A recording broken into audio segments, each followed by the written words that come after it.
Le budget de Paris, à la fois ville et département, est le plus important budget d'une collectivité en France. Il représente 9,5 milliards d'euros.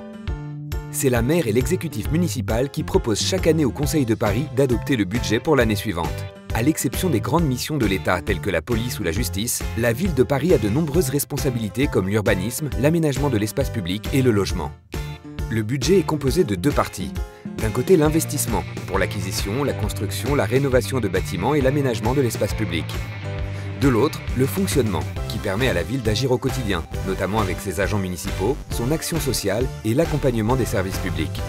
Un exemple, quand on fait un terrain de sport à Paris, sa construction, c'est du budget d'investissement. Par contre, le personnel et l'entretien, ça, c'est du fonctionnement. Chaque année, la ville doit voter un budget à l'équilibre, c'est-à-dire que ses dépenses doivent être égales à ses recettes. En 2016, la ville de Paris inscrira 7,8 milliards d'euros à son budget de fonctionnement, qui se répartissent par ordre de priorité dans les domaines suivants. Ces dépenses de fonctionnement sont en grande partie financées par la fiscalité locale, la fiscalité immobilière, mais aussi par les dotations de l'État et les redevances perçues pour l'utilisation du domaine public. L'emprunt ne peut pas servir à financer les dépenses de fonctionnement de la ville.